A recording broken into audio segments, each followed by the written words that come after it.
आज मैंने अपने ही एक्सपीरियंस के थ्रू एक बहुत इम्पॉर्टेंट बात सीखी है। दरअसल पिछले कुछ दिनों से बार-बार मेरे दिमाग में एक ही बात आ रहा है और वो ये कि क्या कंसिस्टेंसी के चक्कर में मैं क्वालिटी से कॉम्प्रोमाइज़ कर रही हूँ। दरअसल पिछले कुछ हफ्तों से मैं लगातार यूट्यूब पर अपने पॉडकास्ट अपलोड कर रही हूँ, तो इसलिए मेरे दिमाग में ये बात चल रही है और मुझे लगता है कि पहले लगता था ऐसा कि क्रिएटर को एक दिन ये चूज़ करना पड़ता है कि उसे रोज़ कुछ बनाना है या फिर थोड़ा रुक कर कुछ अच्छा बनाना है, और यही कन्फ्यूज़न मेरा भी है। लेकिन जितना मैंने इस बातचीत को एक्सप्लोर किया ना, उतना ही मुझे लगा कि ये सवाल ही गलत है। ऐसा कुछ नहीं है। शायद कंसिस्टेंसी और क्वालिटी कभी एक दूसरे के अगेंस्ट थे ही नहीं।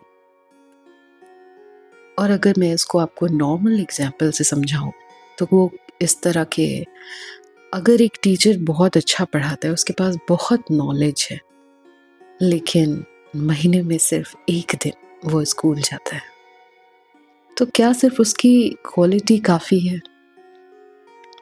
एक डॉक्टर के बारे में सोचिए कि अगर वो बहुत नॉलेजेबल है, उसने बहुत मेहनत से पढ़ाई की, लेकिन वो डेली हॉस्पिटल नहीं जाता, पेशेंट से मिलता ही नहीं, तो उस नॉलेज का फ़ायदा किसे मिलने वाला है? एक इंजीनियर जो बहुत ब्रिलियंट है, लेकिन वो प्रोजेक्ट पर काम ही नहीं करता, तो उसकी स्किल का क्या मतलब रह जाता है? तब मुझे लगा कि शायद क्वालिटी और कंसिस्टेंसी एक दूसरे के कॉम्पिटिटर नहीं है, बल्कि एक दूसरे के पार्टनर हैं। और फिर इसी को मैंने अपने पे अप्लाई करके भी देखा कि मुझे हमेशा लगता रहा कि क्रिएशन सिर्फ सोचने तक होता है। यानी मेरा जो क्रिएटिव प्रोसेस है, वो थिंकिंग तक है। मुझे सोचना बहुत पसंद है, किसी भी आइडिया को एक्सप्लोर करना, अलग-अलग एंगल से उस पर सोचना, बेसिकली उसका पोस्टमार्टम करना एंड देन फिर कुछ यूनिवर्सल कॉन्फ्लिक्ट उसमें से निकालना एंड फिर उसको स्क्रिप्ट में कन्वर्ट करना। ये क्रिएटिव प्रोसेस है जिसे मैं बहुत एन्जॉय करती हूँ। तो मुझे लगा था कि मेरी क्रिएशन सिर्फ यहीं तक है बस। बाकी recording, editing, thumbnail, title, packaging, ये सब सिर्फ अपलोड करने का प्रोसेस है। लेकिन पिछले कुछ हफ्तों में मेरी ये सोच पूरी तरह बदल चुकी है। अब मुझे लगने लगा है कि रिकॉर्डिंग में भी क्रिएटिविटी है, नो डाउट।